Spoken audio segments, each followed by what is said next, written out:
जगत सारा क्षणिक है और आत्मा एक नित्य है। आत्मा का अनुभव बस एकमात्र नित्य है।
चैतन्य स्वभावी भगवान आत्मा अनादि अनंत शुद्ध चैतन्य मात्र है। ज्ञान मात्र है।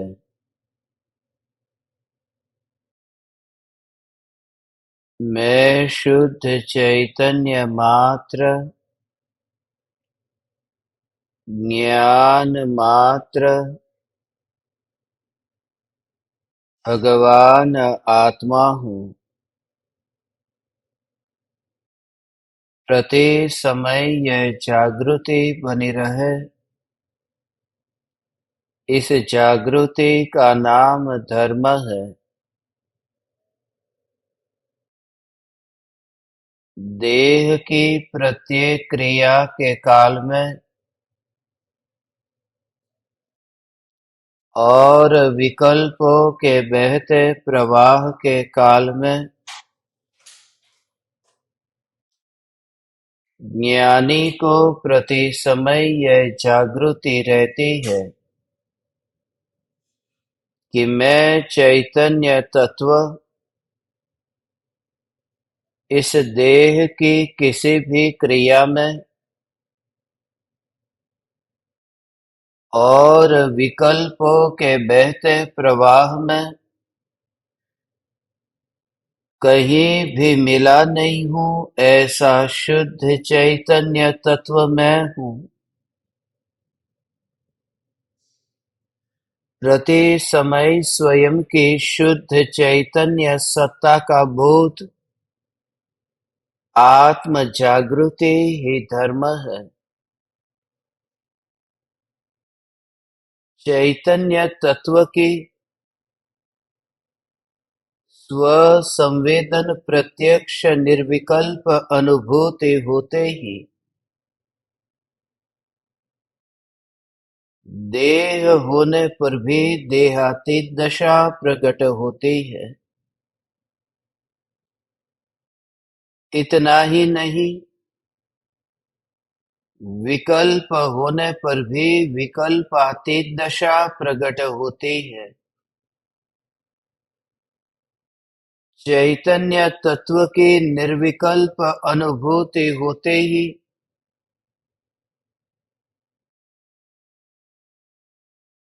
द्रव्य, क्षेत्र, काल और भाव के भेद से मुक्ति होती है। स्व संवेदन प्रत्यक्ष निर्विकल्प अनुभूति के काल में द्रव्य संबंधी विकल्प से मुक्ति होती है। इसका भाव यह है कि चैतन्य महल के पड़ोस में किस प्रकार की राख की दीवार का निर्माण हुआ है, उस संबंध में विकल्प ही उत्पन्न नहीं होता। विकल्प तो उत्पन्न नहीं होता, वह संयोग सुख दुख का कारण भी नहीं बनता, क्योंकि राख की दीवार से अत्यंत दूर चैतन्य महल में ज्ञानी निर्विकल्प अनुभूति में निवास करते हैं। यही कारण है कि संज्ञी पंचेंद्रिय ऐसा तिर्यंच हो या फिर मनुष्य हो, देव हो, नारकी हो,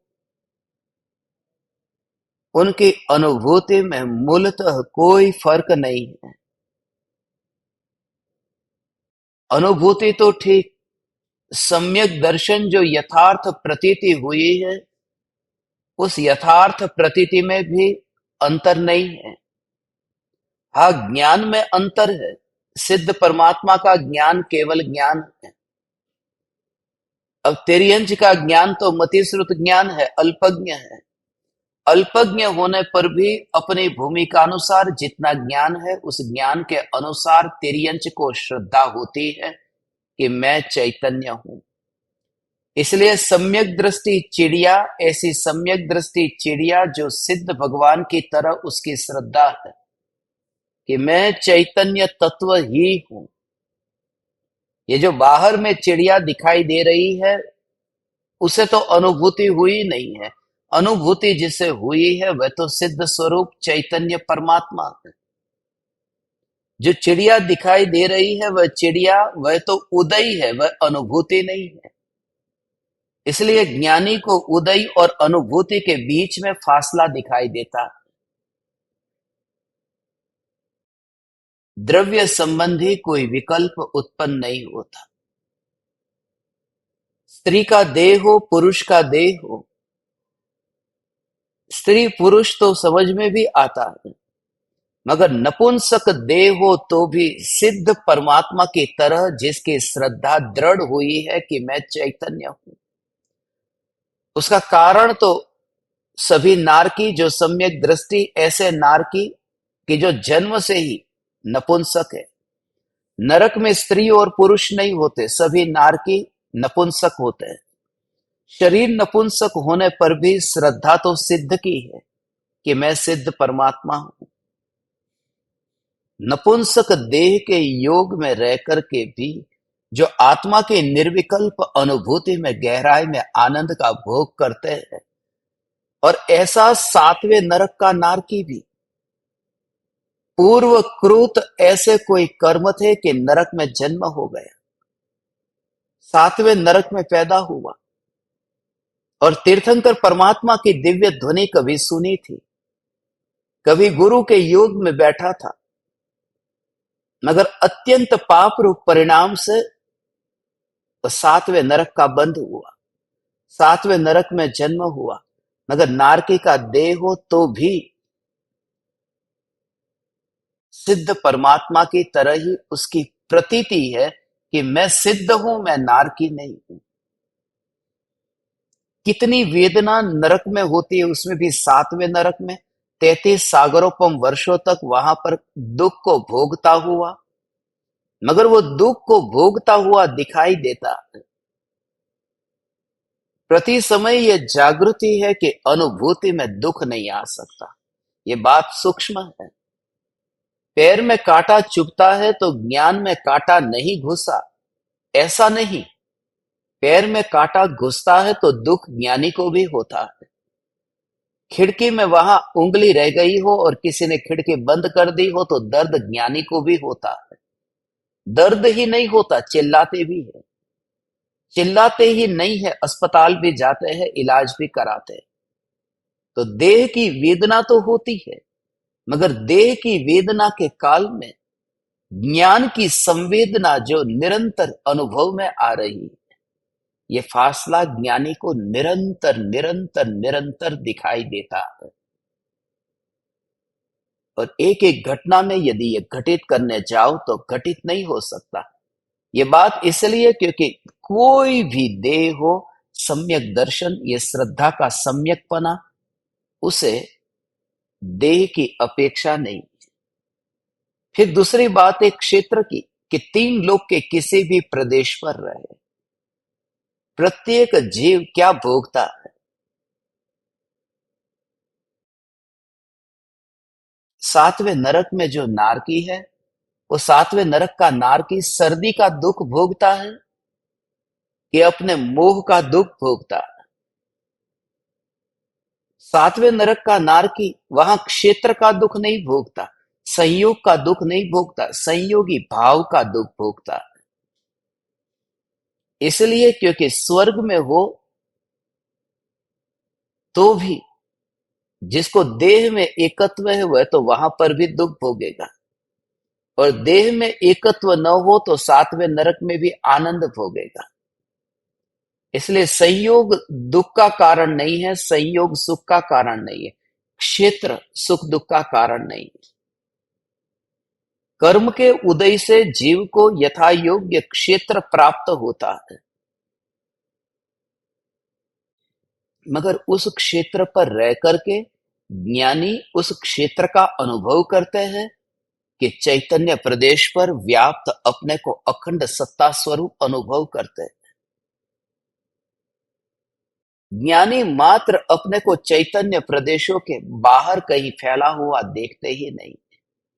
इसलिए मैं आप परमात्माओं से जो कहता हूं कि मृत्यु होने के बाद में 3 लोक के किसी भी प्रदेश पर जाने की जो तैयारी है, इसी का नाम सम्यक दर्शन है। इसका भाव थोड़ा समझेंगे, फिर परम कृपालु देव के उन अनमोल वचनों को आज समझना है जो परम कृपालु देव कर्म के फल का सिद्धांत समझाते हैं कि जो जीव जैसे कर्म करता है उस प्रकार के उसे फल के अनुरूप ऐसे क्षेत्र प्राप्त होते हैं, ऊर्ध्वलोक, मध्यलोक, अधोलोक। अंत में हमें यह भी समझना है कि जो देह है, इस देह के क्षेत्र में एक क्षेत्रावगा ये भगवान आत्मा है, मगर जिस क्षेत्र में कोई जीव दुख को भोगता है तो उसी क्षेत्र में कोई सुख को भी भोगता है। वो एक क्षेत्रावगा की बात है। ऐसा नहीं कि सम्राट महल में सुख को भोग रहा है और उसी राज्य में कोई निर्धन है वो झोपड़ी में दुख को भोगता है, ऐसी बात नहीं है। बात ऐसी है कि भावलिंगी मुनि वन में है, आत्मा के ध्यान में लीन है, हर अंतर मुहूर्त में छठे सातवें गुणस्थान में झूलते हैं, हर अंतर मुहूर्त में प्रचुर स्वसंवेदन प्रत्यक्ष ऐसी अनुभूति से आनंद इतना उछलता है, निर्विकल्प ध्यान में इतना आनंद उछलता है कि फिर उस आनंद का भी विकल्प आ जाता है और वह आनंद समाप्त हो जाता है। ये जो छठे गुणस्थान में जीव आता है, वो निर्विकल्प ध्यान में आनंद का जो अनुभव हुआ, उस समय आनंद जो प्रकट हुआ है उसका विकल्प हो गया। ये जो अतीन्द्रिय आनंद है, ये आनंद, उस आनंद का रस आ गया। उस आनंद का रस आया कि वह आनंद छूट गया। रस का मतलब कि उस आनंद का विकल्प, उस आनंद का विकल्प आया। और जो आनंद सत्ता स्वरूप में भगवान आत्मा हूं, वहां पर निरंतर नित्य सत्ता स्वरूप जो आनंद है उसका लक्ष्य नहीं रहा। इसलिए ध्यान में लीन होते हैं भगवान। जब वो ध्यान में लीन होते हैं, आनंद का भोग होता है, और उस समय जिस देह में मुनि वास करते हैं, उसी देह में मांस है, खून है, ये चमड़ी है, ये मलमूत्र है, इस देह के अंदर है ना। आचार्य कुंद देव जब आत्मा में ध्यान में लीन है, वन में है, गुफा में है, तो उस समय शरीर में और भी तो निगोदिया जीव है। हमारे शरीर में अनंत निगोदिया जीव है। 12वें गुणस्थान तक वे अनंत निगोदिया जीव शरीर में रहते हैं।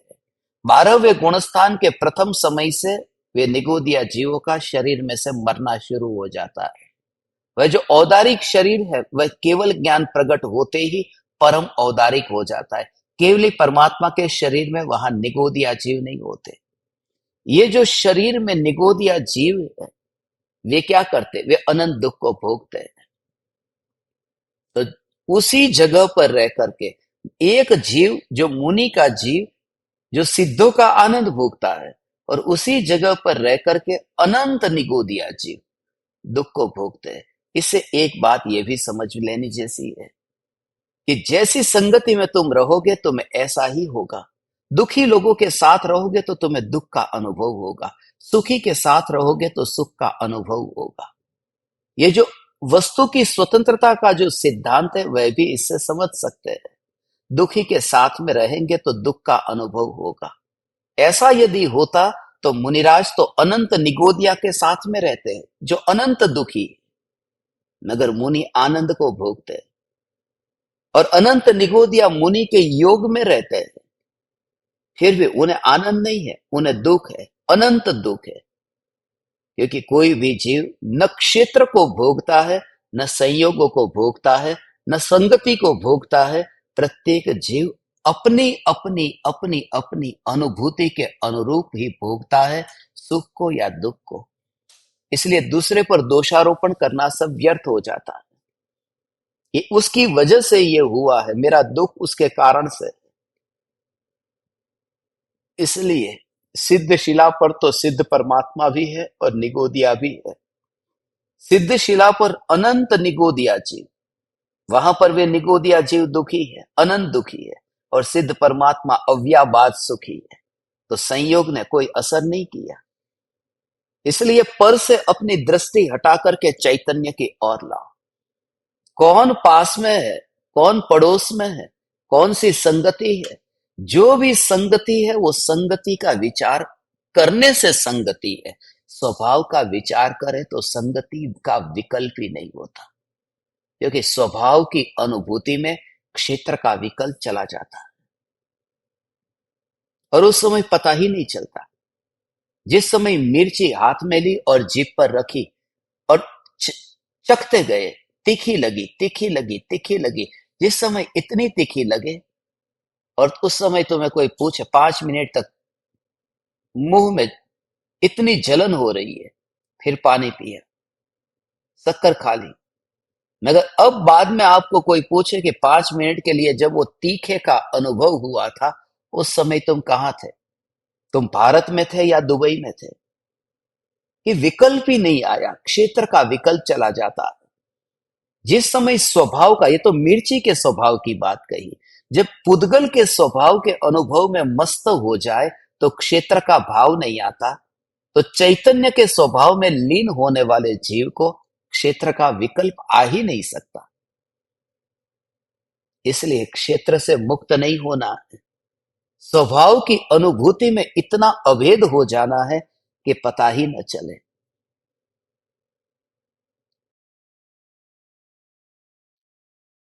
ये क्षेत्र की बात हुई। तीसरा है काल। काल का विकल्प नहीं आता। निर्विकल्प अनुभूति में वहां पर समय कितना बीत जाता है पता नहीं चलता। रात्रि के 12 बजे आत्मा के ध्यान में लीन हुआ जा सकता है या नहीं? काल चौघड़िया में आत्मा के ध्यान में लीन हुआ जा सकता है या नहीं?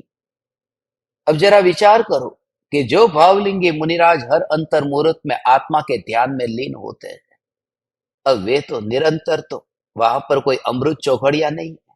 बाहर में चौघड़िया बदलता रहता है, काल बदलता रहता है। कभी दिन है, कभी रात है, कभी पूर्णिमा है, कभी अमावस है। ये पलटना होता रहता है। फिर भी उनके आनंद में कोई फर्क नहीं पड़ता। और वन में हो, गुफा में हो, गुफा में तो पता ही नहीं चलता बाहर उजाला है या अंधेरा है। कितने दिनों दिनों तक मुनिराज गुफा में बैठ करके ध्यान करते हैं। सूरज उगा है या सूरज डूबा है, कुछ भी नहीं पता। बाहर में कौन है, लोग आ रहे हैं, जा रहे हैं, कुछ भी नहीं पता। कौन से पशु पक्षी, कुछ भी नहीं पता। न बाहर की कोई आवाज सुनाई देती है, न बाहर की कोई रोशनी अंदर प्रवेश करती है, और फिर भी अंदर आनंद का भोग हो रहा है। दिन हो, रात हो, संयोग कैसे भी हो, आनंद की अनुभूति में न क्षेत्र बाधक है, न काल बाधक है। और किसी भी प्रकार के भाव हो तो भी अनुभूति हो सकती है। जब भरत चक्रवर्ती को युद्ध करने का भाव आता है तो युद्ध करने के भाव से पहले भी वे आत्मा में लीन हुए। तो वो जो भाव था वो भाव चला नहीं गया, वो भाव तो आत्मा में पड़ा था, पहले भी पड़ा था। अब मुनि है, आहार लेने के लिए निकले, मुनि शास्त्र लिख रहे हैं। तो शास्त्र लिखने के काल में मुनि को जो भाव है लिखने का, लिखने से पहले तो ध्यान में लीन थे। तो लीनता के काल में वह भाव कहाँ चला गया था? शास्त्र लिखने का, चार हाथ जमीन देख करके विहार करने का, वो भाव तो था, मगर भाव बाधक नहीं बनता। उदयगत परिणाम उदय का कार्य करता ही रहता है। उदयगत भाव को प्रधानता दी कि मर गए। जो शिकायत करते हैं कि मुझे ऐसे भाव होते हैं, ऐसे भाव होते हैं, उन भावों का क्या करूं? स्वभाव को मुख्य करे तो फिर इन भावों की और दृष्टि नहीं जाती। स्वभाव को मुख्य करने पर, स्वभाव को खोजने पर, कि स्वभाव में तो ये विकार है ही नहीं, स्वभाव के अंदर जाकर के अनुभव करने की बात है। ऊपर ऊपर से देखा तो फिर लगेगा कि ये विभाव को दूर करो, विभाव को दूर करो, उसका भाव समझे कि यहां दर्पण है और दर्पण के ऊपर धूल है। अब यहां पर तुमने एक कपड़ा लिया, तुमको किसी ने कहा कि दर्पण को साफ करो, तो तुमने क्या किया कि दर्पण के ऊपर जो धूल लगी है उस धूल को तुमने कपड़े से पोंछा और साफ कर दिया। ये बाहर की बात हुई। अब बात भीतर की है कि जो दर्पण है, उस दर्पण को कोई कहे कि तू तेरे अंदर जो धूल है उस धूल को बाहर निकाल दे। दर्पण कहेगा मेरे अंदर कोई धूल है ही नहीं, ये जो है वह बाहर है और मैं दर्पण हूं। मेरी लिमिट जो है वो दर्पण के एटम्स जहां तक है वहां तक ही मेरी लिमिट है, उसके बाहर मैं नहीं जा सकता। दर्पण स्प्रेड नहीं होता, वो थोड़ा फूल नहीं जाता। जहां रजकण ऊपर लगे हुए हैं दर्पण वहां जाता ही नहीं। और ऐसे ही ये चैतन्य ज्ञान दर्पण है। जो भी विकार के भाव की धूल हो तो ज्ञान स्वरूप का चिंतन करो, विचार करो कि ये जो ज्ञान है भगवान, इस ज्ञान के बाहर ही जो भी भाव है वो सब बाहर ही है, सब भाव बाहर है। और जो बाहर है उसे दूर करने के लिए पहले बाहर जाना पड़ेगा, और जाने की शक्ति ही नहीं है। चैतन्य उसका नाम है जो बाहर जा नहीं सकता। इसलिए आज तक जिनके विकार के भाव छूटे, वो छोड़ने के लिए उन्होंने कुछ किया था, इसलिए छूटे ही नहीं। सिर्फ वो अनुभूति भीतर की हुई, स्वीकार भीतर में हो गया कि बाहर की धूल ऑटोमेटिक खिर गई। जोर स्वरूप पर इतना था और अंदर में ही वह परिणमन हो रहा था। उसे कहते हैं कि कोई भी प्रकार के भाव हो, मगर भाव अनुभूति में बाधक नहीं बनते। हे चैतन्य परमात्मा, परम कृपालु देव के इन वचनों में अब हम प्रवेश करते हैं। जो कृपालु देव कहते हैं कि जो जीव जैसे कर्म करता है उसे उस प्रकार के क्षेत्र में उसका फल भोगना पड़ता है। पहले तो सिद्धि करते हैं कि ऐसे क्षेत्र है। ये उन लोगों के लिए कहते हैं कि जो स्वर्ग और नरक में नहीं मानते। ये 86 नंबर की गाथा उनके लिए जो कहते हैं यहां पर ही स्वर्ग है, यहां पर ही नरक है। जो महल में रहता है वो स्वर्ग में रहता है, और जो झोपड़ी में रहता है वो नरक में रहता है। या फिर ज्यादा से ज्यादा ऐसा कहो कि जो सकारात्मक दृष्टिकोण से विचार करता है वह स्वर्ग में रहता है, जिसकी दृष्टि में ही नकारात्मक ऊर्जा भरी हुई है वह नरक में रहता है।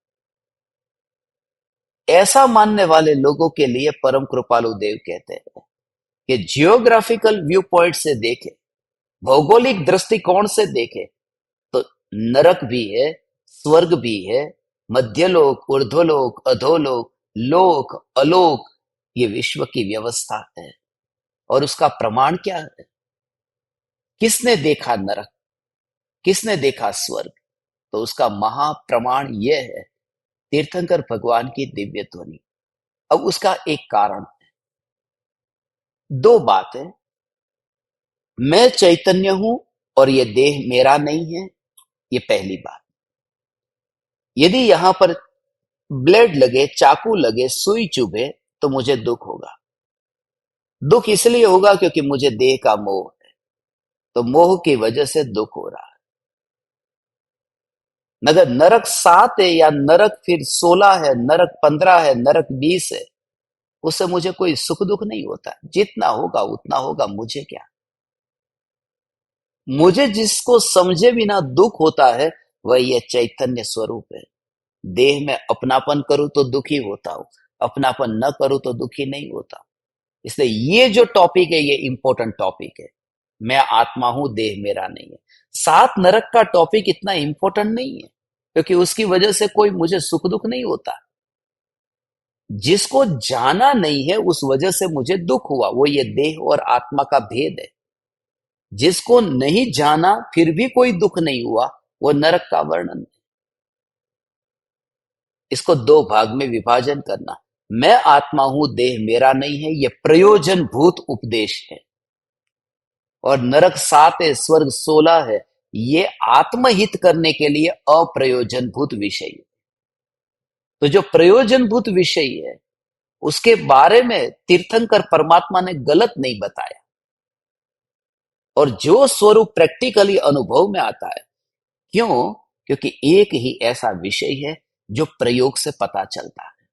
बहुत सूक्ष्म बात है। 4 अनुयोग में प्रथमानुयोग को तुम घटित करके प्रूव नहीं कर सकते, कर्णानुयोग को प्रूव नहीं कर सकते, और चरणानुयोग को प्रूव नहीं कर सकते।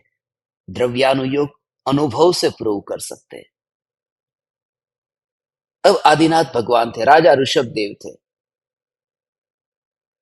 अब उनकी 2 पत्नी थी, उनके 100 पुत्र थे, फिर भरत भी थे, फिर बाहुबली भी थे। उनकी 2 बेटी थी, ब्राह्मी और सुंदरी थी। प्रूव करके बताओ, क्या प्रमाण? कथानुयोग को सिद्ध नहीं किया जा सकता।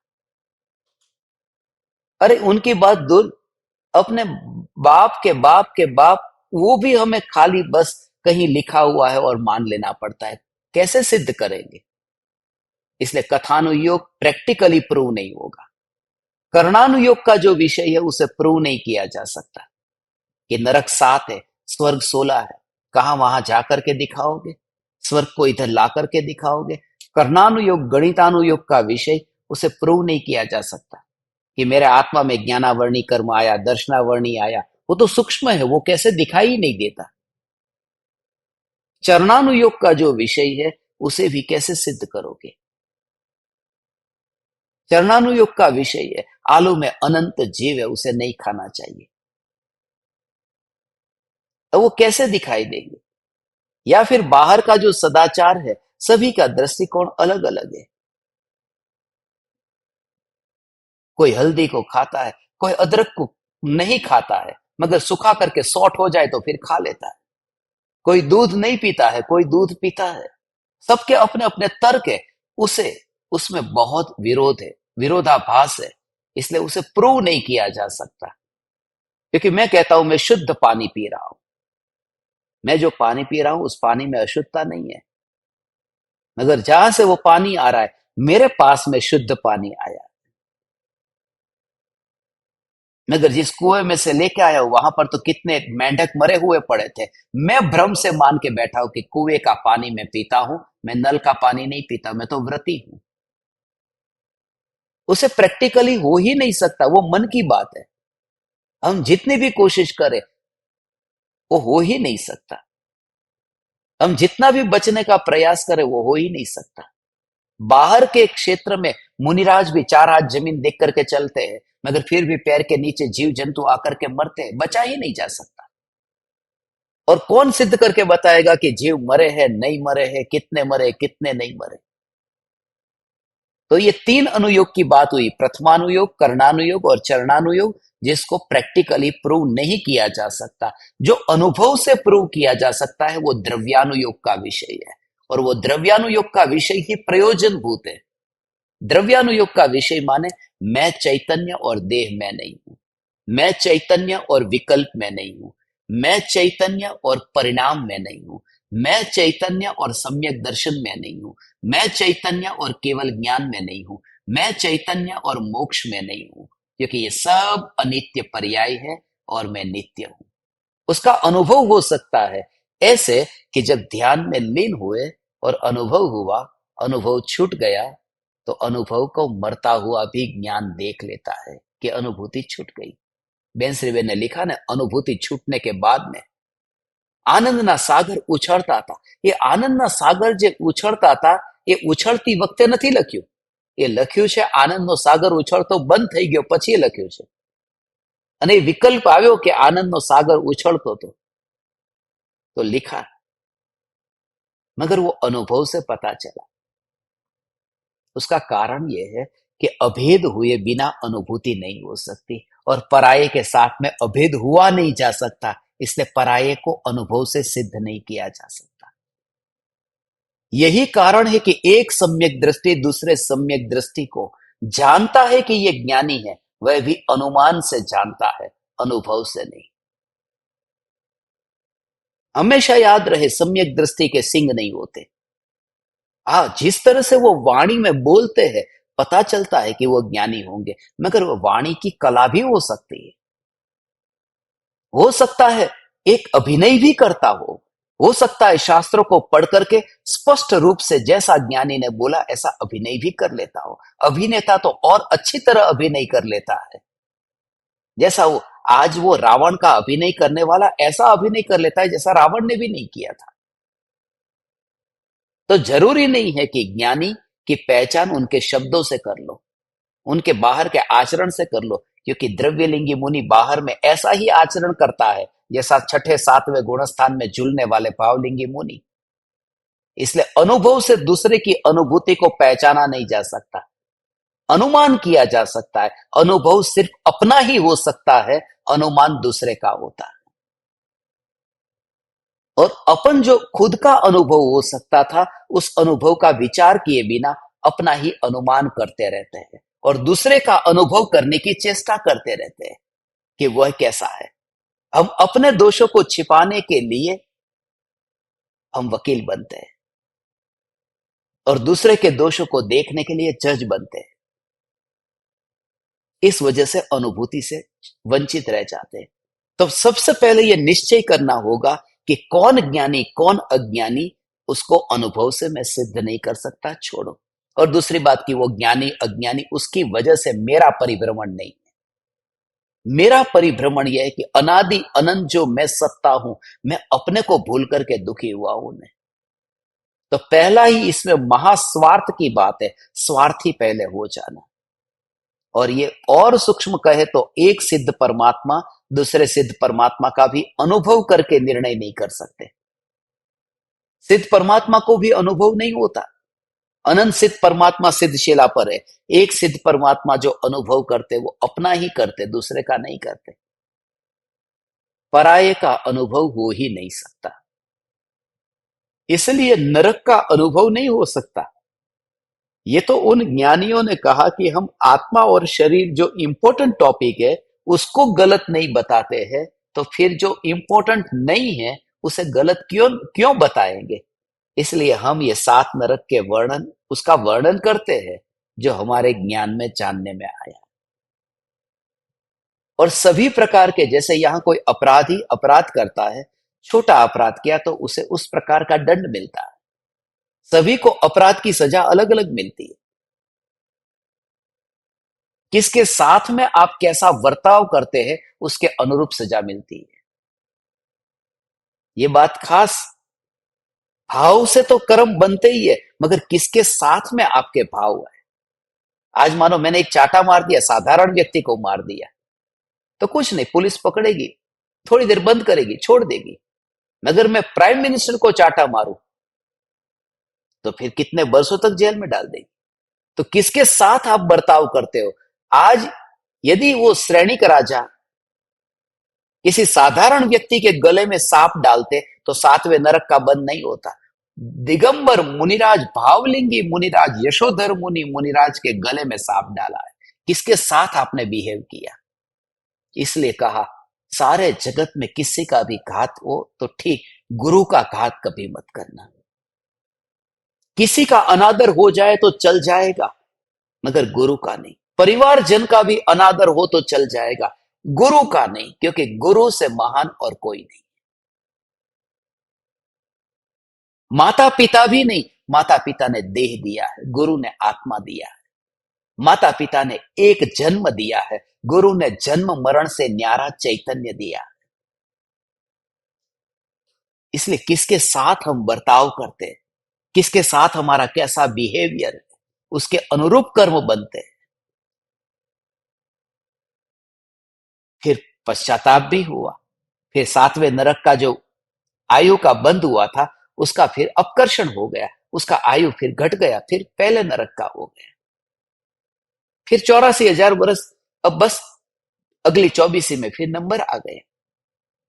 मगर जैसा भाव उस प्रकार का कर्म का बंध, और उसी प्रकार से फिर, इसलिए किसके प्रति वह भाव है, किसके प्रति वो मारीची को जो भाव आया है, वो तीर्थंकर परमात्मा का अनादर। कितने भव भ्रमण करना पड़ा मारीची को, तीर्थंकर का अनादर किया।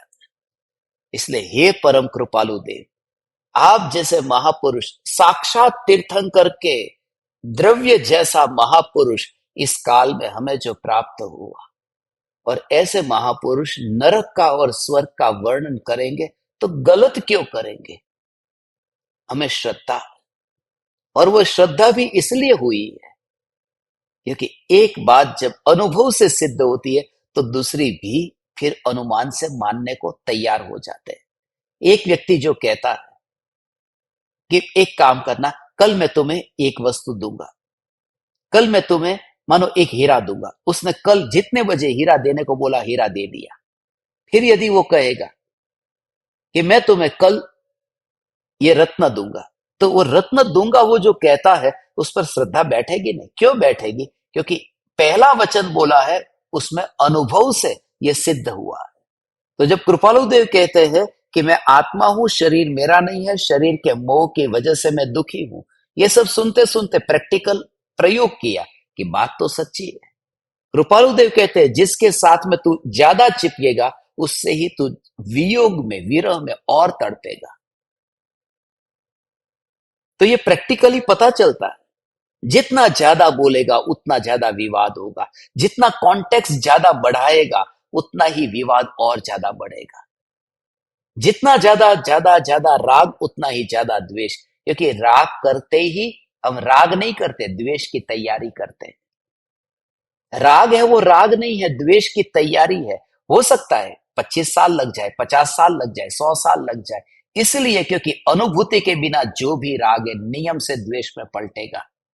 क्योंकि द्वेष में पलटेगा नहीं तो फिर पूरे संसार का परिभ्रमण कैसे होगा, भाव परावर्तन कैसे होगा? राग के बाद में द्वेष होगा, घड़ी के पेंडुलम की तरह। वो राइट में गया है तो फिर लेफ्ट में जाने की तैयारी कर रहा है, शक्ति इकट्ठी कर रहा है। इसलिए तो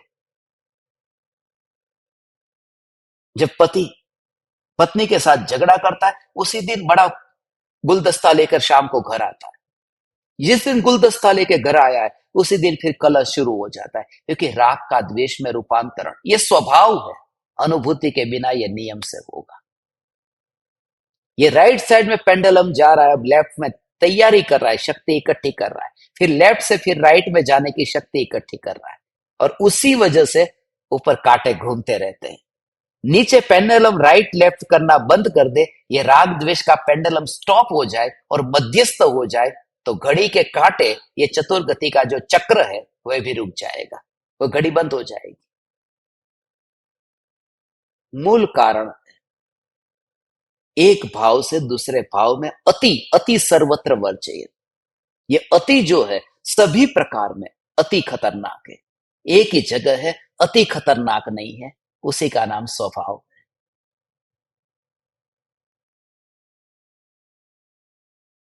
स्वभाव में अति नहीं होती।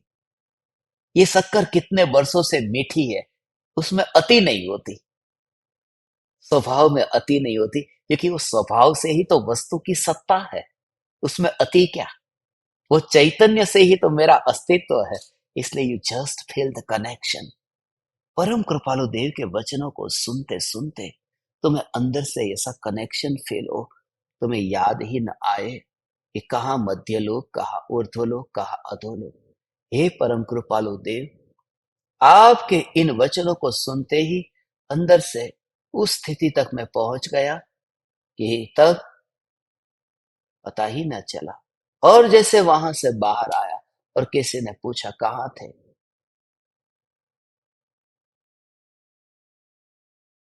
कहाँ हो,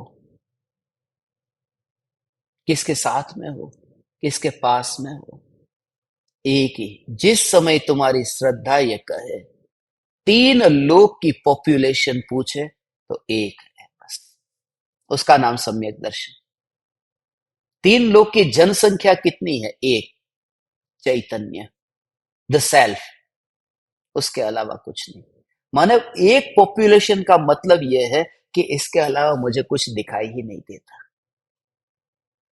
तो क्या ये कंप्यूटर नहीं दिखाई देता? क्या ये आत्मसिद्धि शास्त्र नहीं दिखाई देता? क्या ये हाथ नहीं दिखाई देता? ये टेबल नहीं दिखाई देता? 3 लोक की पॉपुलेशन एक हो गई, चैतन्य, तो ये सब नहीं दिखाई देता? नहीं दिखाई देता, क्योंकि ये दिखाई देता है ज्ञेयों की रुचि के कारण। रुचि ही न हो तो ज्ञान ही दिखाई देता है, ज्ञान ही दिखाई देता है। और उसका साक्षी, उसका गवाह एक ही होगा, तू स्वयं। अपने से ही, अपने साथ ही तू ऐसी बातें करता रहे, अपने में ही तू इतना रहे। You don't need to prove. किसी के सामने मुंह खोलना नहीं, क्योंकि मुंह खोल करके ही तू अपनी शक्ति को बर्बाद करता है। मुंह खोलते ही जो अंदर में वैराग्य इतना और प्रबल हो रहा था, उसे तू बाहर निकाल रहा है। इसलिए जितना जितना मौन साधना करता जाए, उतना उतना अंदर की शक्ति, परिणति, उपयोग, एकाग्रता और ध्यान में विकास होता जाता है। यही कारण है पहले के जमाने में मुनि मौन एकांत में क्यों रहते थे, कितने दिनों तक बोलना नहीं होता था। और उसका और एक कारण है यही कि तीर्थंकर मुनि धर्म अंगीकार करते ही मौन हो जाते हैं। जब तक केवल ज्ञान प्रकट नहीं होता तब तक नहीं बोलते, क्योंकि जो असल में मौन हो गया वही बोलने का हकदार हो गया, उससे पहले अधिकार नहीं है। इसलिए 30 वर्ष की उम्र में महावीर भगवान ने दीक्षा ली, 42 साल तक मौन साधना, 12 वर्ष की। वो जो मौन साधना है, उस समय कह सकते थे किसी को, मैं उस आत्मा में इतनी डुबकी लगा रहा हूं, मगर और पचाते जाओ। वैराग्य और वितराग परिणति को पचाना, इसमें इतना साहस चाहिए। धन को बचाना, धन को पचाना इतनी बड़ी बात नहीं है। तिजोरी में धन बंद करके रख दिया, किसी को नहीं बोला, पता भी न चले, करोड़ों रुपया आ जाए मगर पेट का पानी भी न हिले, उसमें इतनी बड़ी बात नहीं है। अंतर में, अनुभव में टचिंग हो रहा है, और फिर भी किसी से कहता नहीं है और पचाता है, एक ही श्रद्धा में रखता है, हे परम कृपालु देव, ये आपकी कृपा। तो तेरे अंदर में और तेरे रोम रोम पुलकित होंगे। तेरे अंतर में इतना अहोभाव आएगा, जैसे ये परमाणु अभी बिखरेंगे, कपूर की तरह ही बिखर जाएंगे और मोक्ष में जाएगा। जब तुझे पूरे परमाणु में ऐसा फील हो, रोम रोम ऐसे उठे, और ये खून के परमाणु, उसकी गति बढ़ती हुई ऐसी दिखाई दे, ये जाने को बेताब हो रहे हैं, ये यहां नहीं टिकना चाहते। जिस समय तुझे ज्ञान का इतना वेदन होता है, उस समय लगे कि ये परमाणु जस्ट फॉर्मालिटी है और कुछ भी नहीं। उसको कहते हैं, in spite of being with the body, you are out of the body, you are completely disconnected. यहां पर कोई है ही नहीं, ज्ञान ही ज्ञान है। हे परम कृपालु देव, वो जो परम कृपालु देव के साथ में जो कनेक्शन है, वह मौन कनेक्शन है। वो मौन इसलिए है क्योंकि दो प्रेमी जब फोन पे बात करते, घंटों घंटों फोन पे बात करते रहते हैं कि अपन मिलेंगे, गार्डन में मिलेंगे, और जैसे ही गार्डन में दोनों मिलते हैं ना, कोई बोलता नहीं, प्रेमी का चुप, प्रेमी चुप। जितनी निकटता आ गई, फिर वाणी की जरूरत नहीं रहती। दूर थे तब चिल्ला चिल्ला कर बात कर रहे थे, घंटों घंटों तक बोलते थे। यहां बोलना क्यों नहीं होता? क्योंकि मिलन उसका नाम है जहां वाणी छोटी पड़ जाए। तब तुम कृपालु देव से भी कुछ ना कहोगे। Just feel it. मैं जो आपसे कहता हूं ना, जस्ट फील इट। हे परम कृपालु देव, हे परम कृपालु देव, आपके जो वचन है हमें दृढ़ श्रद्धा इस वजह से है क्योंकि प्रयोजनभूत तत्व के संबंध में आपने गलत नहीं कहा, तो अप्रयोजनभूत में गलत क्यों कहेंगे? कर्म जो करता है उसका फल भी भोगता है। भोगने के लिए अलग अलग स्थान है। यदि छोटा अपराध किया तो लॉकअप में बंद करेंगे, बड़ा अपराध किया तो जेल में ले जाएंगे, और बड़ा अपराध किया तो फिर मुंबई की सेंट्रल जेल में, पुणे की सेंट्रल जेल में। अलग अलग जेल भी अलग अलग प्रकार की होती है ना, उसकी सजा की अलग अलग प्रकार की होती है। तो जैसा अपराध ऐसे क्षेत्र है, ऐसे ही कृपालु देव कहते हैं कि जैसे जीव ने कर्म किए उसको भोगने के क्षेत्र भी उस प्रकार के हैं। किस प्रकार का पुण्य किया है उस क्षेत्र में जन्म लेता है। निकृष्ट पुण्य किया होगा तो अनुकूलता तो मिल जाएगी, मगर उस अनुकूलता में भी उसे भोग ऐसा मिलेगा कि जिस भोग के बदले में फिर और भोग करके फिर पाप करे। वो निकृष्ट पुण्य होगा। उत्कृष्ट पुण्य होगा तो ऐसा होगा कि यहां से मर करके वो समोसरण में जाएगा और फिर वहां से फिर आत्मा का ध्यान लीन होकर के फिर वहां से मोक्ष में जाएगा। तो कर्म का फल जो मिलता है वो कहां जाकर के जन्म लेगा? बेसरी बेन कहते ने, अरे हमें क्या हता ने क्या आवी गया। अपने जाति स्मरण ज्ञान के बेनश्री नो ज्ञान वैभव जो लिखा है ना, अरे हम कहां थे और कहां आ गए। साक्षात शिव, गुरुदेव कहते थे ना, साक्षात सिमंदर परमात्मा ने दिव्य ध्वनि प्रभु विराज विदेह क्षेत्र में। અમે ત્યાં હતા, બેન પણ ત્યાં હતા। આ તો કોઈ એવા કરમ કે આ ભરત ક્ષેત્રમાં પંચમ કાળમાં અમારો જન્મ થઈ ગયો, પણ ક્યાં હતા ને ક્યાં આવી ગયા। ये विरह खटके से, विरह खटकता है। और बेनश्री बेन ने लिखा ना, एक माया की थी, उस माया के कारण ये स्त्री का अवतार मिल गया। वो माया, वो ईर्ष्या, बस वो फतेहमंद कुमार नाम का राजकुमार कांजी स्वामी का, बस वो जो धर्म में वो आगे ही आगे आगे ही आगे चाहते हैं, हर सवाल का जवाब देते हैं, भगवान की वाणी को ऐसे ग्रहण करते, सिमंदर मुख थी फूलड़ा खरे एनी कुंद कुंद गूथे माल रे। मगर ईर्ष्या हो गई, ऐसा ईर्ष्या हो गई। ये स्त्री का अवतार है, होता है ना। साड़ी किसी ने पहन ली, गहने पहन लिए, तो पहला ध्यान वहां जाके ईर्ष्या हो गई। उससे मेरा बेहतर, मुझसे उसका बेहतर, ये जो ईर्ष्या हो गई, उस वजह से ये स्त्री का भाव मिला। मगर हे कृपालु देव, पूर्वकृत कर्म के उदय के परिणाम को जो भोगता है वह पापी नहीं है। बस स्त्री पर्याय मिलना ये पाप नहीं है, अपने को स्त्री मानना ये महापाप है। स्त्री पर्याय मिलना ये संयोग है, ये तड़पाता नहीं है। सीता भी तो स्त्री थी, मगर भीतर में स्त्री नहीं थी, सिद्ध थी। इस वजह से ही तो, नहीं तो 14 वर्ष के वनवास में वो किस श्रद्धा के बल पर कि मैं सिद्ध हूं, मैं सिद्ध हूं, इस श्रद्धा के बल पर वन में राम के साथ में 14 वर्ष रहना, या फिर लव कुश के साथ में फिर जंगल में अकेले रहना, या फिर दीक्षा के बाद में पृथ्वीमती आर्या के संग में रहना। सीता का 3 बार वनवास हुआ, एक तो सास के कारण, दूसरा पति के कारण, और तीसरा स्वयं के कारण। स्वयं के पुरुषार्थ से फिर दीक्षा अंगीकार की। मगर मैं स्त्री हूं, कर्म के उदय आते हैं, भोगने हैं, वो तो भोगने ही है, उस वजह से नहीं। मैं सिद्ध हूं और उदय मेरे पास आता ही नहीं है, इसके बल पर सीता ने अपना भव सार्थक किया। कोई भी कर्म का उदय आए उसको भोगने का स्थान तो है, मगर उस स्थान पर रह करके तुझे भोगना है तो भोगने का स्थान है। तू किसे भोगना चाहता है? तेरे सामने सब विकल्प है, ऑप्शन है। दुख को भोगना है कि सुख को भोगना है? मैं तुझसे कहता हूं, पूछता हूं, चल, तुझे दुख को भोगना है कि सुख को भोगना है? मैं आपका माइक अनम्यूट करूं, किसको जवाब देना है? तुझे सुख को भोगना है कि दुख को भोगना है? नहीं नहीं नहीं नहीं, मुझे सुख को दुख को किसी को नहीं भोगना। बहुत अच्छी बात कही।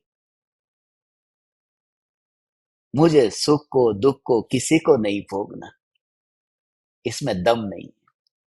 मुझे सुख को भी नहीं भोगना, दुख को भी नहीं भोगना, ऐसा, क्योंकि भोगना पर्याय में होता है। मुझे नहीं भोगना, नहीं भोगना, उसमें दम इसलिए नहीं है क्योंकि उसमें भी थोड़ा भाव आता है कि चांसेस है और नहीं भोगना। असली बात है कि सुख और दुख को जो भोग ही नहीं सकता, सकता शब्द खास है, जिसमें शक्ति ही नहीं है सुख भोगने की, दुख भोगने की, ऐसी जो इटरनल सत्ता है, existence, nothing else, just existence, बस उसका नाम चैतन्य है, वही मैं।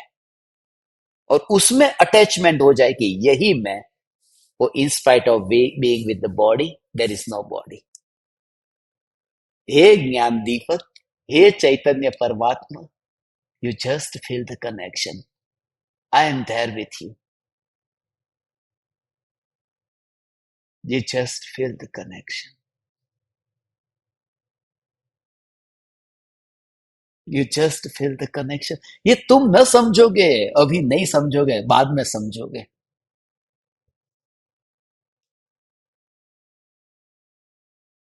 किसी ने कल मुझे मैसेज भेजा है, आपका ये अफगानिस्तान जाना, ये आग्रह नहीं है, जिद नहीं है। बहुत बड़ा उपदेश दिया उन्होंने, विकी ट्रैवल पर पढ़ लिया। ये सब जानते हुए भी मैंने आपको बताया कि वहां ऐसा, फिर भी ये जिद नहीं है, आग्रह नहीं है। तुमने मुझे मैसेज भेजा, ये तुम्हारी जिद नहीं है, चुपचाप बैठे रहते। ये तुम्हारा आग्रह नहीं है, क्यों भेजा मैसेज? फिर उन्होंने कहा क्या करे, भाव आए बिना नहीं रहा, आपके प्रति प्रेम है न, इसलिए। तो भगवान मेरे को भी भाव आए बिना नहीं रहा, क्योंकि कृपालु देव का प्रेम है। उस प्रेम के लिए एक जिंदगी नहीं, अब तक जब तक मोक्ष नहीं होगा, सारी जिंदगी कृपालु देव को अर्पण है, और तो भी कम है।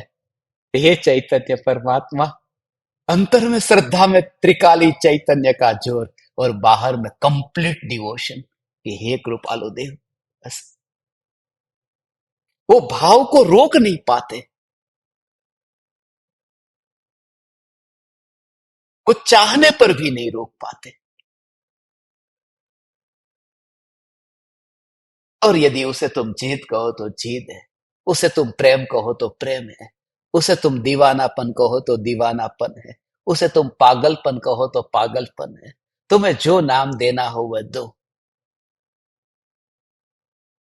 मगर ज्ञानी को प्रति समय जागृति है कि एक, कि ये उदय है, और उदय में मैं कहीं पर भी नहीं। बस ये श्रद्धा,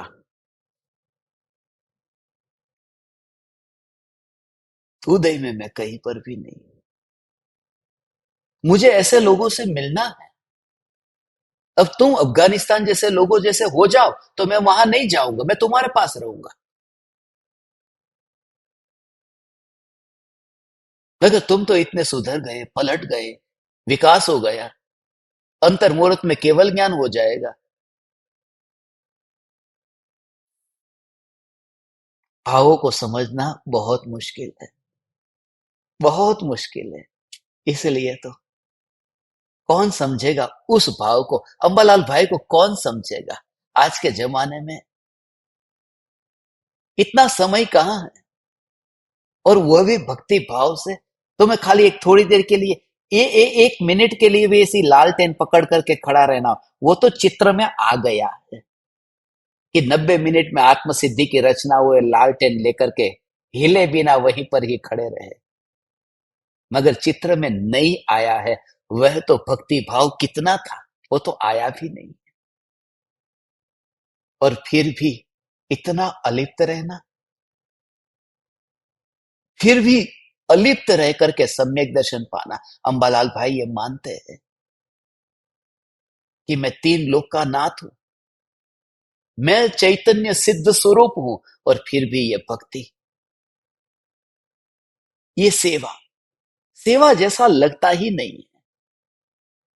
कृपालु देव के प्रति एक व्यक्ति जीवन में हमेशा रखना, वरना कहीं भी गोथा खा जाओगे, कहीं भी ठोकर खा जाओगे। बस मैंने अपनी नाव को आपके भरोसे पर छोड़ दी है, अब आप ही चालो। ये मिशन शुरू हुआ था तब से ही पता था, पहला ही भाव ये था, हे परम कृपालु देव, मैंने अपनी छोटी सी नौका आपके विराट सागर में छोड़ दी है, अब आप ही संभालो। मैं कुछ नहीं करता, कुछ भी नहीं करता। और प्यास ऐसी सागर में छोड़ दिया। तुम कहते हो ना, सेंट बार्थलेमी में वहां पर 720 रुपये की वह पानी की बोतल, $9 की बोतल, कैसे पानी पीऊं इतनी महंगी बोतल।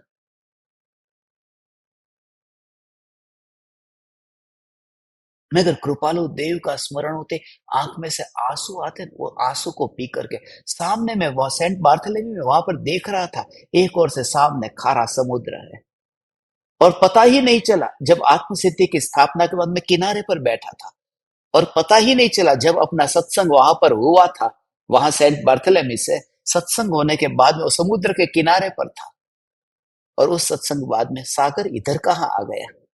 मगर वो सागर नहीं था, आंख में से वो आंसू पी रहा था कि सागर खारा इधर कहाँ था। हे परम कृपालु देव, हे परम कृपालु देव, मुझे आपके बताए हुए वचनों को बस इस देह में जब तक शक्ति है, सारी पृथ्वी पर सभी जीवों को यह वाणी पहुंचाने का भाव आया है, क्योंकि आपने जिस तरह से भावना पाई उस भावना को पूरा करना कोई यहां पर कर नहीं सका है। तीर्थंकर भी सबको प्राप्त नहीं करा सके, ये मैं जानता हूं। नहीं जानता ऐसा नहीं, ये जानता हूं, फिर भी उन भावों को रोक नहीं पा रहा हूं।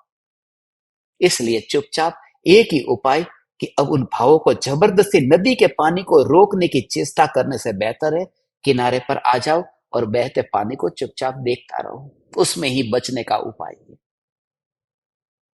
फिर ये भाव चलते हैं तो चलने दो, मगर अंदर में तुम उसमें अंदर इन्वॉल्व मत हो। You feel the separation, you are not going to die, you are very far from the river, it's a flowing river and you are eternal steady. तो दोनों का स्वभाव अलग अलग दिखेगा, वो भावों का स्वभाव और चैतन्य स्वभाव। मैं तो आपको व्यवहार का जो बोध प्रारंभ करने वाला हूं, व्यवहार, उसके बिना ये जीवन बिल्कुल रूखा सूखा हो जाता है। समय सार पढ़ करके एक द्रव्य दूसरे द्रव्य को छूता नहीं है। ये सुन करके, ये सुन करके परिवर्तन तो नहीं आता, मगर जड़ता आ जाती है। खुद को प्यास लगती है तो पानी पी लेते हैं, और गुरु को प्यास लगती है तो उदय के परिणाम है, और उनके कर्म की निर्जरा हो रही है, और वो मेरे ज्ञान में झलक रही है। ऐसा घटित करने वाले लोग मुझे मिले, इतने लोगों को, और मैं तो सोनगढ़ में बचपन से रहता था, ऐसे लोगों को मैं जानता भी हूं, मगर तब बोल नहीं पाता था। 8 साल की उम्र से लेकर के कोई किसी को मारता नहीं, कोई किसी को बचाता नहीं।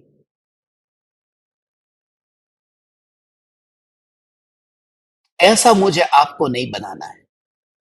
हम परम कृपालु देव के शिष्य हैं, बैलेंस दोनों का होगा।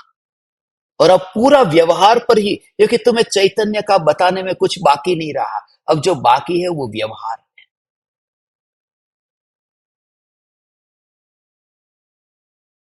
वो भक्ति है। उसकी महिमा क्या है,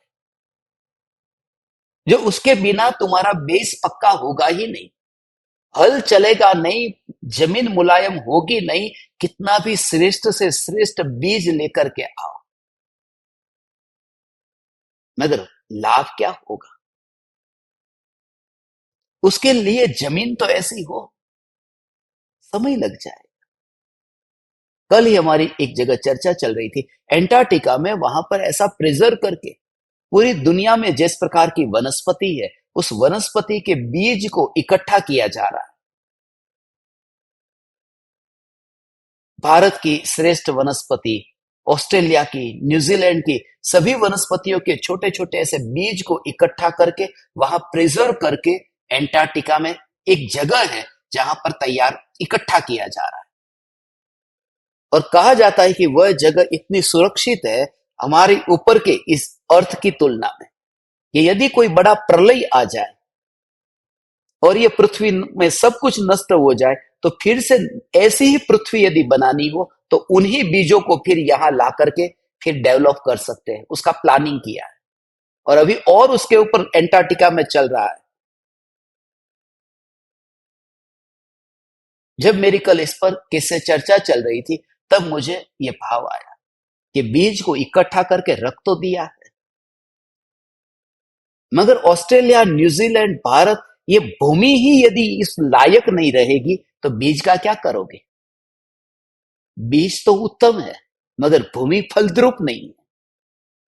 हमारे पास में जो चैतन्य है, बीज उत्कृष्ट है, मगर हमारी भूमि ही बिल्कुल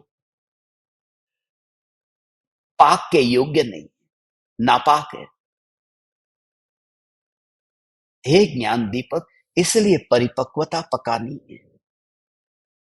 अधिक क्या कहूं, समय तो बीत गया, अभी गाथा शुरू ही नहीं की। जब बहुत आनंद में होता हूं ना, तब घड़ी पर ध्यान ही नहीं जाता।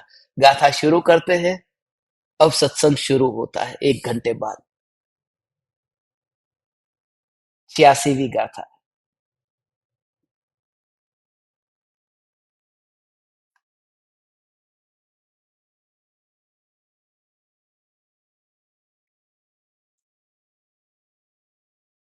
ते ते भोग्य विशेषणा स्थानक द्रव्य स्वभाव गहन बात छे शिष्य आ कही संक्षेपे साव। द्रव्य के अपने स्वभाव के अनुसार कर्मों को भोगने के स्थान भी होते हैं। हे शिष्य, यह बात बड़ी रहस्यपूर्ण है, लेकिन यहां संक्षिप्त में कही है।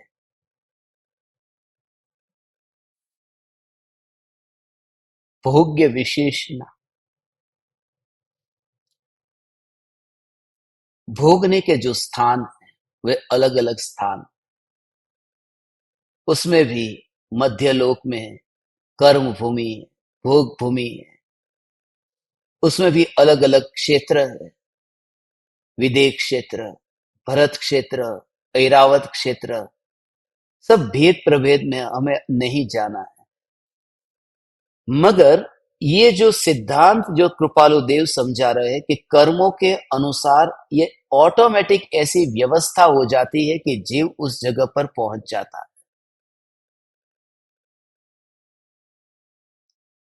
उसका फल भोगने के लिए।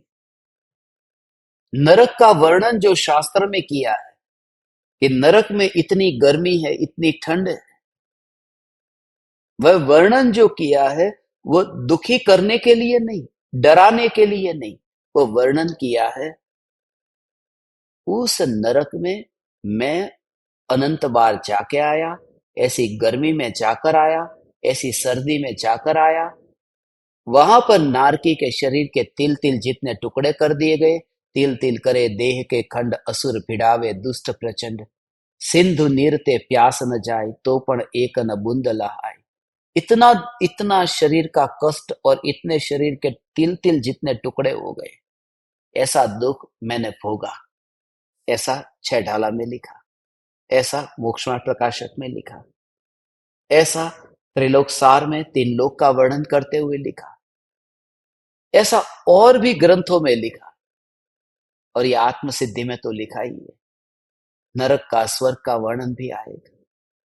तो ये जो दुख मैंने भोगा और भोग करके भी असली बात ये, मैं टिक करके यहां पर बैठा हूं ना, अभी जो मैं आपके सामने बैठा हूं, वो क्या बताता है कि नरक में शरीर के तिल तिल जितने टुकड़े कर दिए थे नारकियों ने लड़ करके, फिर भी मैं डिस्ट्रॉय नहीं हुआ, क्योंकि अभी यहां बैठा हूं। तो वो नरक का दुख जितना भी बताया था, जितनी गर्मी, जितनी सर्दी, कि उसके सामने रह करके भी मैं अनअफेक्टेड रहा हूं, ऐसा मैं चैतन्य। तो पहले उस एंगल से सोचते थे कि नरक का दुख बता करके डराया है।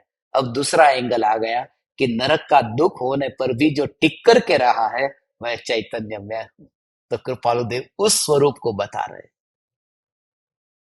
कि ये स्वर्ग है, नरक है, मगर स्वर्ग नरक में जाकर के भी जो कर्मों में नहीं गया है, वो आएगा आगे।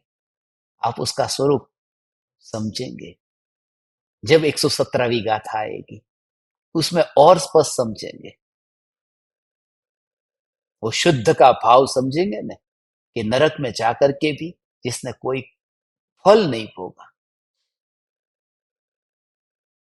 शुद्ध बुद्ध चैतन्य घन, तो वहां पता चलेगा। नरक का वर्णन, स्वर्ग का वर्णन ये किया है, मगर उसको लिटरली ऐसा ही मत समझना। अब लोग पूछते हैं तिल तिल करे देह के खंड, अब वो कौन सा तिल, काला तिल की सफेद तिल? किसी ने प्रश्न मुझे सचमुच पूछा, तिल तिल करे देह के खंड, असुर भिड़ावे दुष्प्रचन, वो काले तल जितना टुकड़ा करता है कि सफेद तल जितना? मैंने उसको कहा दोनों तिल जैसा, क्योंकि 2 बार लिखा है 6 ढाला में तिल तिल। कोई मतलब नहीं, वो बताते हैं 3 लोग को नाज जो खाए। नरक में इतनी भूख लगती है कि 3 लोग का अनाज खा जाए तो भी भूख नहीं मिलती। ये बात झूठी है। 3 लोग का अनाज खाएगा, 3 लोग में अनाज पैदा ही नहीं होता। अनाज मध्य लोक में पैदा होता है, ऊर्ध्वलोक अधोलोक में अनाज पैदा नहीं होता। वो तो समझाने के लिए कि वहां की भूख की मात्रा इतनी होती है कि जीव वहां नारकी सहन नहीं कर पाता, इतनी भूख उसको लगती है, और हमें हमारे लेवल से समझाया गया है। यही तो ज्ञानी की विशेषता है। यही तो कि हमारे लेवल तक पहुंच करके कृपालु देव ने हमको समझाया, वरना आचार्य के लिखे गए शास्त्र कम नहीं थे। क्या जरूरत थी आत्म सिद्धि की रचना करने की? मगर वो कनेक्शन गृहस्थ गृहस्थ को जो समझा पाएंगे, वे मुनि नहीं समझा पाएंगे।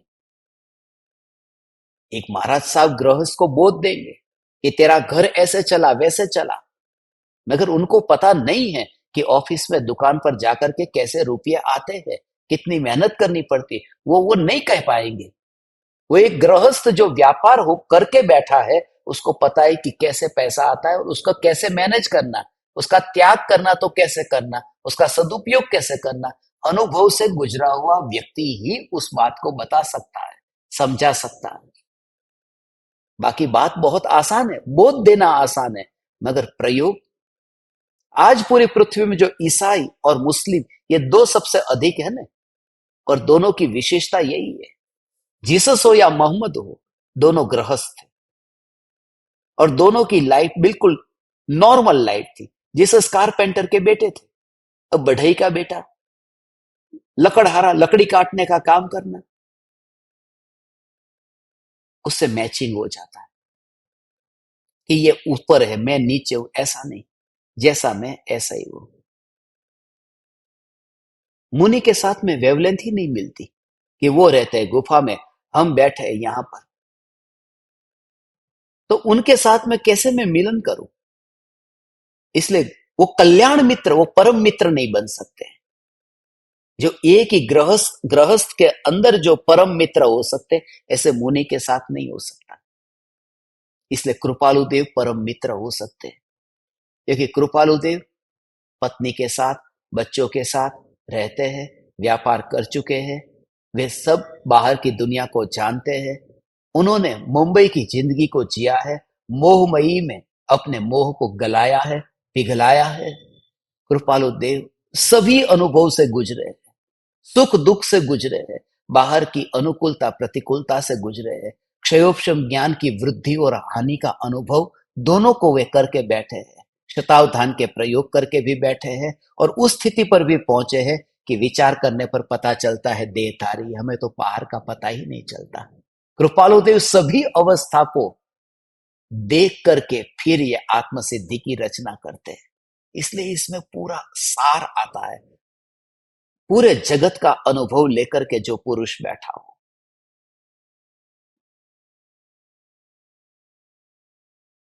हे परम कृपालु देव,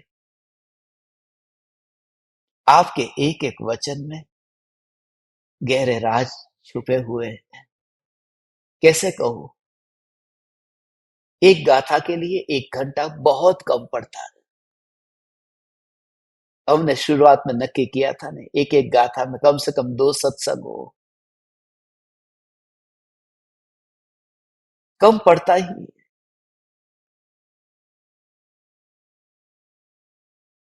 क्योंकि ये गाथा को फिर बाकी सभी अनुयोग में, अब त्रिलोक सार के साथ में ये 86 नंबर की गाथा को घटित करना था कि जो जो भोगने के जो स्थान है इस लोक में, वो उसी जगह पर जहां जहां पर जैसे सिद्ध शिला है, तो सिद्ध शिला पर वहां पर सिद्ध भगवान सब एक ही जगह पर क्यों रहते हैं? कुछ सिद्ध भगवान अधोलोक में जाने, चाहे मध्य लोक में, आत्मा तो आत्मा है, वो लोक के उस शिखर पर क्यों रहते हैं? लोकाग्र शिखर पर क्यों रहते हैं? और सभी सुखी एक ही साथ में, वो गुब्बारे की तरह, धागा कट गया, गुब्बारा छत पर जाकर के अटक गया। जो शक्ति थी वो शक्ति व्यक्त होती है, समता रमता उरधता, जो शक्ति थी वो व्यक्त होती है। बस लोक का द्रव्य है, वो लोक में रह जाता है, अलोक में नहीं जाता। इसलिए ऊपर के भाग से सब सिद्ध भगवान समान है। संसारियों की पैरों से, सिद्धों की सिरों से समानता है। सिर होता नहीं है, मगर आत्मा तो ऊपर से होता है ना।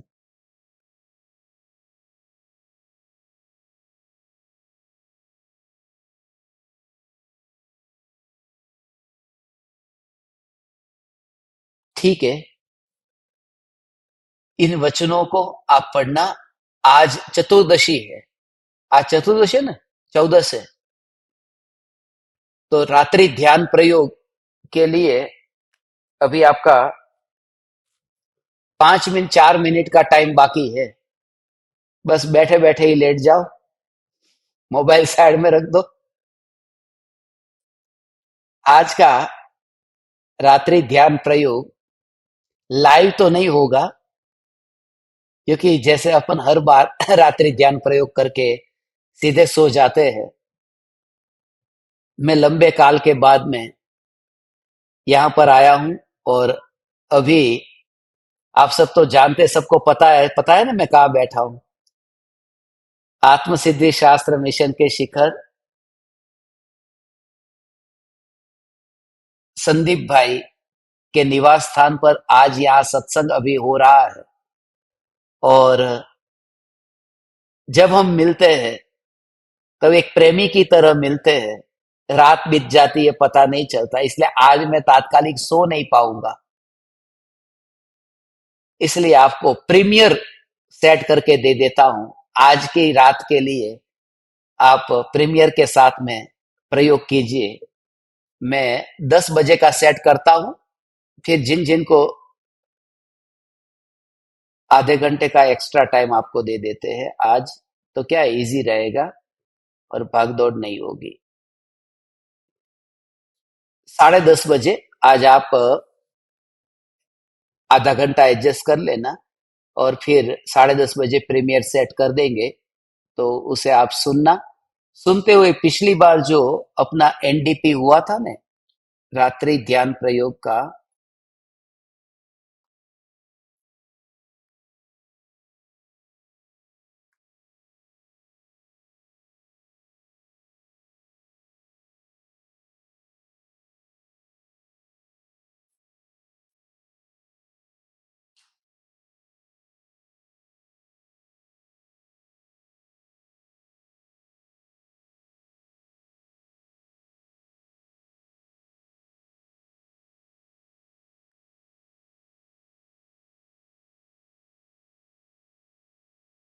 एक हुआ था आज की रात चैतन्य के नाम,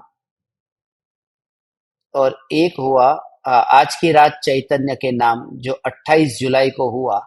उसका आज अभी मैं प्रीमियर सेट कर देता हूं, तो आप फिर उसे सुनना और प्रयोग करते करते भेद ज्ञान करना, जो आज का प्रयोग अंत में 5 मिनट में पूरा करके समझते हैं। कहाँ पर बैठे हैं, किस क्षेत्र पर बैठे हैं, उस क्षेत्र का विकल्प नहीं, क्योंकि क्षेत्र आत्मा का निरंतर बदलता रहता है, प्रति समय बदलता है। क्योंकि सांस अंदर जाएगी, पेट बाहर आएगा, आत्मा का संकोच विस्तार होगा। तो संकोच विस्तार जब होगा तो प्रदेश भी आत्मा के संकोच विस्तार करेंगे, तो एक ही जगह पर आत्मा रहेगा तो नहीं, तो जगह बदलती रहती। मगर स्वभाव का चिंतन करने पर आकाश का भेद नजर में नहीं आता। गति हो तो भी, पर्याय में प्रगति हो तो भी, सत्ता में कोई न गति है न प्रगति।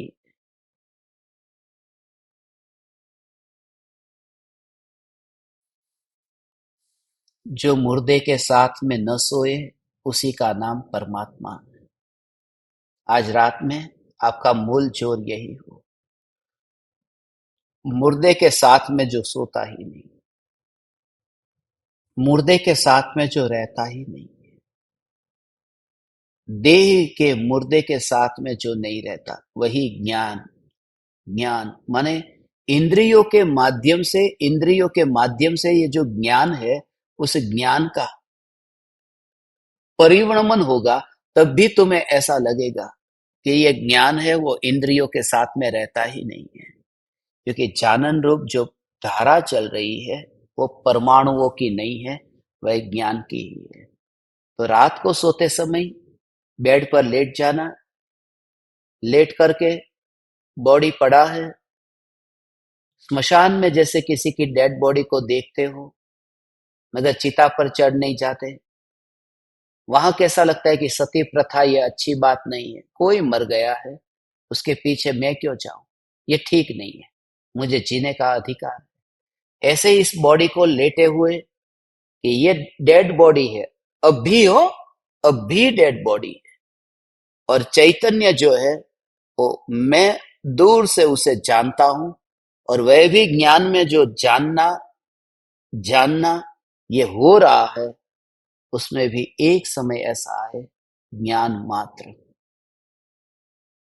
बिल्कुल थॉटलेसनेस, ऐसी स्थिति, बस ज्ञान मात्र, ज्ञान मात्र। तब आपको कमरे का पता नहीं चलेगा। आज का ये बोध क्षेत्र से मुक्त होकर के चैतन्य प्रदेश में अभेद अनुभूति, जहां कोई विकल्प न हो। आप समस्त ज्ञान दीपकों को, आप परमात्माओं को इतनी देरी तक बैठ करके आपने सुना, आपके योग में रहकर मेरा इतना समय सत्संग में रहा, मैं ऋणी हूं आप परमात्माओं का। आप समस्त परमात्माओं को मेरे हृदय के अंतःकरण से प्रणाम करता हूं। प्रणाम। चैतन्य चैतन्य चैतन्य।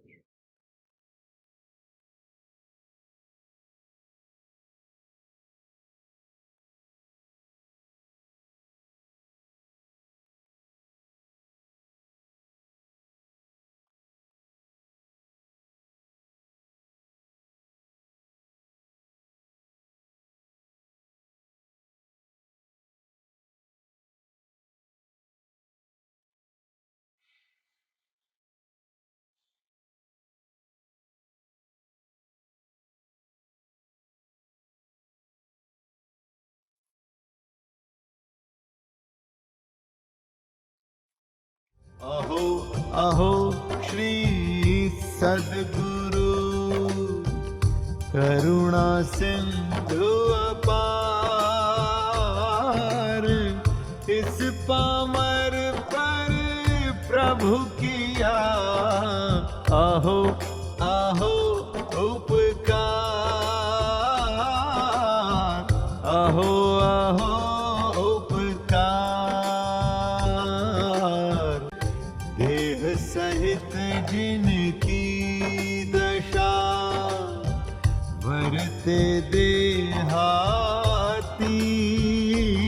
उन ज्ञानी के चरण में हो वंदन अगणित,